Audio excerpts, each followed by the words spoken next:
The Call of the Reeds. Part 1. An idol concealing horror. Escape from the city. Anna pressed her forehead against the cool window glass and closed her eyes.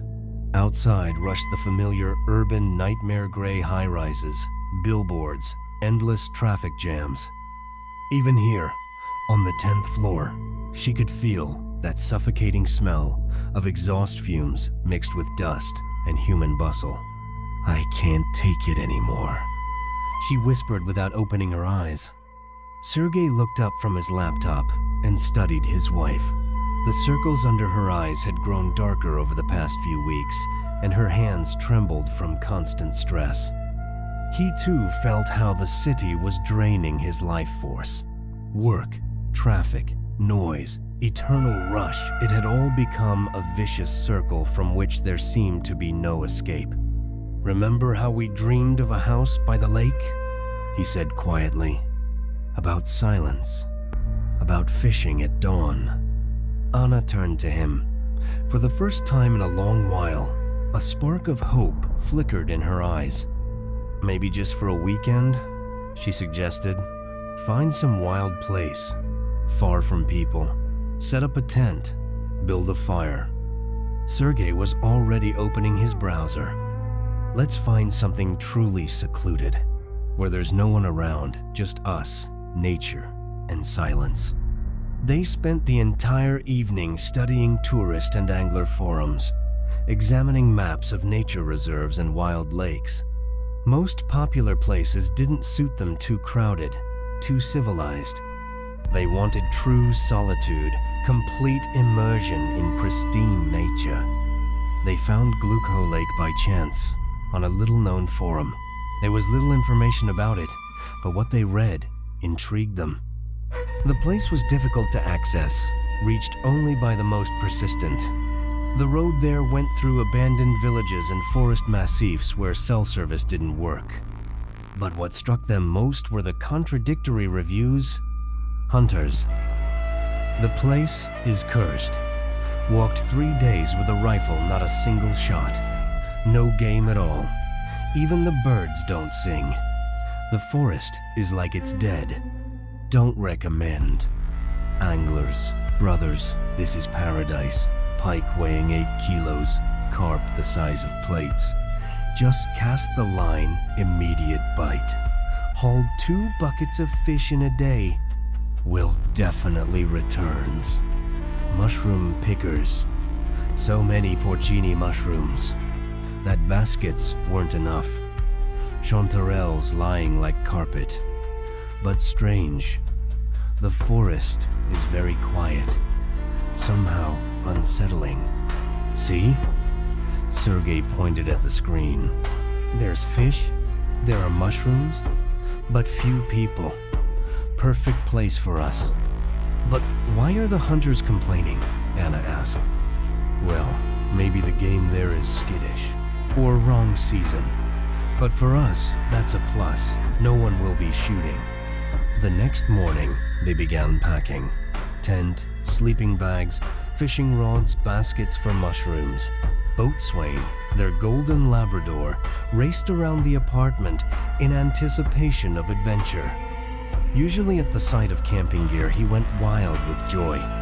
"Pete will drive us there and pick us up in 3 days," Sergei said, checking his backpack. "Phone doesn't work there, so we won't be able to contact anyone. But isn't that what we dreamed of? Complete isolation from the world?" Anna nodded. The idea of spending 3 days without internet, without news, without the constant ringing of the phone seemed like a fairy tale. The road to the lake. Pete's SUV struggled over the washed-out dirt road. The last 50 kilometers they'd driven on roads that could barely be called roads. The asphalt had ended an hour ago. Then there was gravel. Then just a worn track between the trees. "Are you sure you need to go there?" Pete asked, swerving around another pothole. "The place seems godforsaken." "That's exactly what we wanted," Sergei replied. The forest grew thicker and darker. Enormous pines and spruces closed overhead, barely letting through sunlight. The air was fresh but somehow heavy, saturated with the smell of moss and rotting leaves. Boatswain, who usually stuck his head out the window and barked joyfully at every squirrel, sat quietly, pressed against Anna. His ears were alert, but he showed none of his usual enthusiasm. "Look," Anna whispered, "he senses the wild nature." Finally, the road ended at a small clearing right by the lake shore. When they got out of the car, they were met by absolute silence. Even Pete, accustomed to the forest, involuntarily spoke in whispers. "Beautiful," he said, looking around, but somehow very quiet. First impression. The lake was exactly as they had dreamed. Huge, dark, mirror smooth.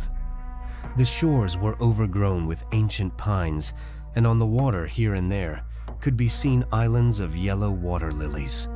The air was cool and humid, smelling of pine needles and lake freshness. "My God," Anna breathed. "This is paradise." They chose a campsite on a small elevation, about 50 meters from the water.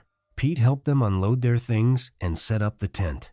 Boatswain sniffed around the territory but stayed close to his owners, not running off into the forest as usual. "All right, folks," Pete said, getting into the car. "I'll be here at the same time in 3 days. Don't get lost." When the sound of the engine faded in the distance, complete silence enveloped them.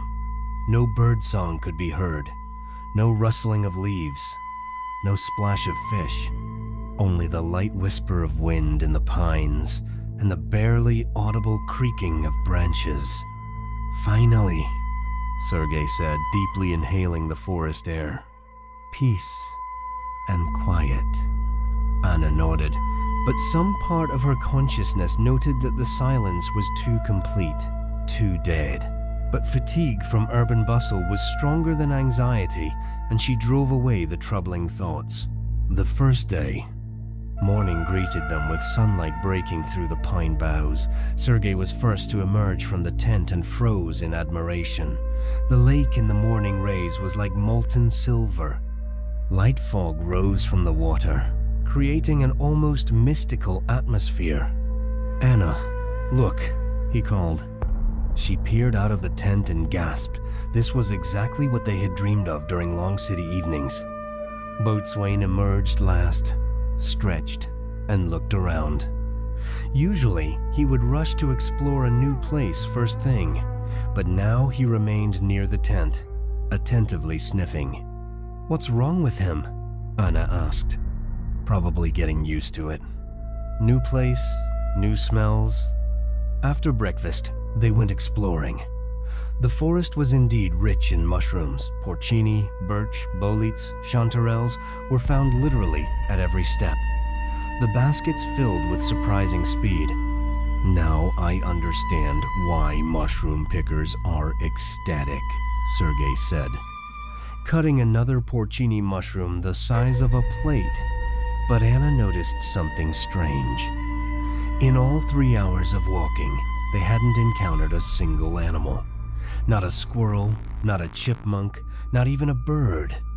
The forest was beautiful, but lifeless, as if all its inhabitants had disappeared somewhere. Boatswain walked beside them, not running off even a step. For a hunting dog, this was very strange. Usually, he would race through the forest, chase invisible creatures, bark at birds. Now he silently followed his owners step by step, occasionally pricking up his ears and turning his head toward the lake. "Maybe there are predators here?" Anna suggested. "Bears or wolves? Then there would be tracks. But there aren't any." They returned to camp with a rich harvest. Fishing proved even more successful pike-bit literally on every retrieve. In an hour and a half, they caught so much fish it would last a week. "This is paradise," Sergei laughed, pulling out another large pike. Anna smiled, but her unease was growing. Too much fish, too little of everything else, as if the lake was alive, but the forest around it was dead. Boatswain lay by the fire, but didn't sleep. His eyes were directed at the water, ears alert. Occasionally, he would emit a barely audible, throaty growl, but then would fall silent immediately, as if checking himself. "What do you see, boy?" Anna asked, stroking his head. The dog pressed against her leg but didn't take his gaze from the lake. When the sun began to set, coolness drifted from the water. Anna hung up, washed clothes to dry, and Sergei busied himself with dinner from freshly caught fish. The atmosphere was almost perfect. Almost, because with the onset of twilight, the silence became even more oppressive, and Boatswain began to grow more nervous, constantly raising his head and looking at the dark water, where in the moonbeams something imperceptibly stirred among the reeds. Night sounds and the dog's anxiety. The sun sank behind the tops of ancient pines, painting the sky in crimson and violet hues. The fire crackled cozily, casting dancing shadows on the tent and ancient trees. Anna and Sergei, satisfied with their rich catch and full baskets of mushrooms, finished their dinner. The atmosphere was almost perfect. Almost. Their Labrador, Boatswain, usually restless, began behaving extremely strangely with the onset of dusk. If during the day he had merely been alert, now his anxiety had grown into continuous pacing. He walked in circles around the tent, pressed against Anna's legs, and then, as if in a fit, would rush to the exit, growling low and whimpering. His gaze was fixed on the dark mirror of the lake, where now, with the onset of complete darkness, strange, disturbing sounds could be heard. These weren't simply fish splashing. It sounded as if a large predator was chasing small prey, powerful, squelching strikes against the water, accompanied by barely perceptible slurping and viscous, otherworldly rustling that seemed to come from the deepest reed thickets. "What's wrong with him?" Sergei petted Boatswain's head. "Calm down, boy. It's just fish. It's getting dark, that's all." Despite the dog's anxiety, fatigue after the full day was taking its toll. Coolness and dampness drifted from the lake. Autumn was asserting its rights, and nights were becoming noticeably colder. The couple, anticipating sound sleep and another day of heavenly rest, crawled into their sleeping bags. Boatswain, after long attempts to calm him, finally lay at the tent entrance, continuing to whimper anxiously and listen. Very soon Anna, Sergei, and Boatswain fell into deep, seemingly peaceful sleep, barking in the night and disappearance. In the middle of the night, Anna was sharply awakened by Boatswain's whining, turning into desperate thrashing about the tent. She opened her eyes. Inside, it was dark and stuffy, with the smell of dog and anxiety. The dog seemed to have gone mad. He was growling, scratching at the canvas, trying to break free, and his movements were sharp, panicked. "Boatswain, quiet." Sergei mumbled sleepily, but the dog wouldn't listen. He persistently poked his nose at the exit zipper, emitting an intermittent, rising whine. "He probably needs to go to the bathroom," Anna said, stretching sleepily. "Let him out." Sergei, groaning, climbed out of his sleeping bag and unzipped the entrance. Boatswain burst outside, nearly knocking him off his feet. For several seconds there was unpleasant silence, broken only by rare, disturbing rustling of foliage and distant, still the same strange splashing from the direction of the lake. Then, quite close to the tent, barking rang out. This wasn't Boatswain's usual, joyful barking. This was anxious, insistent, almost desperate barking that seemed full of warning. It sounded as if the dog had found something that frightened him greatly, but simultaneously attracted him.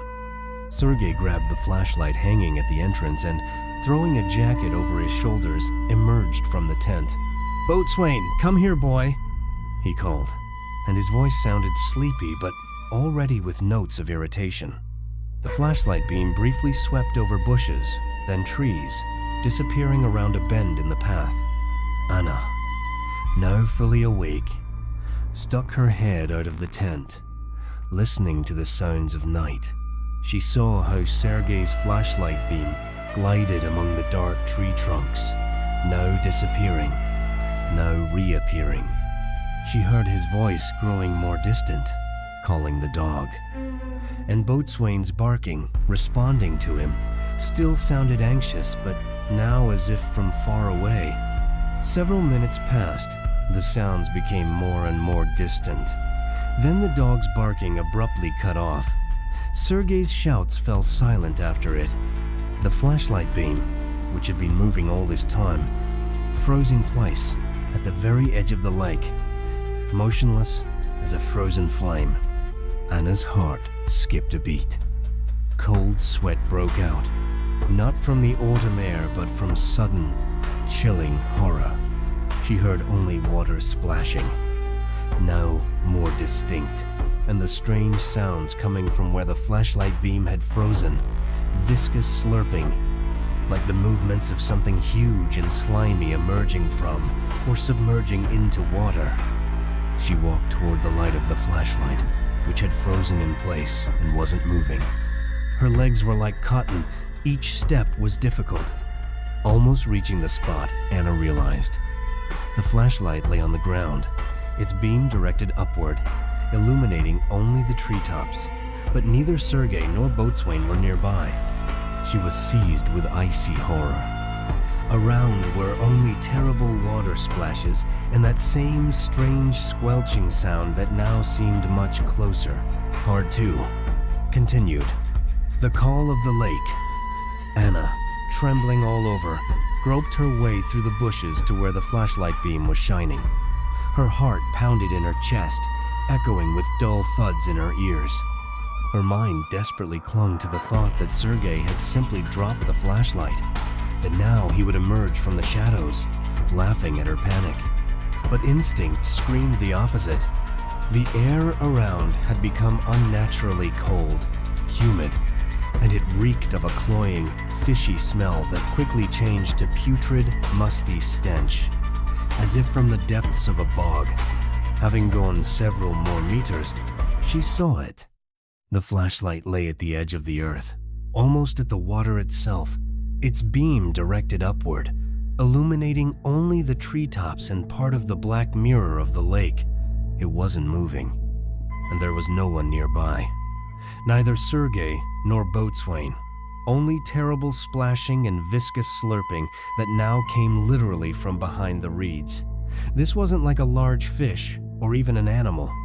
This was the sound of a huge, slimy mass. Something that moved slowly and heavily, parting water and silt. She broke into an icy sweat, but some obsessive, insane thought made her approach. She slowly reached for the flashlight. Her fingers trembled when she touched it. At that moment, the flashlight slipped from her shaking hands and, as if from an invisible push, rolled into the water, submerging into the black surface with a quiet hiss. Its light immediately went out, leaving Anna in almost absolute darkness. But then, through breaks in the clouds, an enormous reddish moon appeared over the lake. Its light, strange and ghostly, spilled onto the water surface, coloring it in murky, crimson tones. Now, it wasn't completely dark, and Anna could make out the outlines of the lake. Dark patches of reeds and, most terrifyingly, vague movements at the water's edge. With trembling legs, barely seeing where she stepped, Anna descended to the water.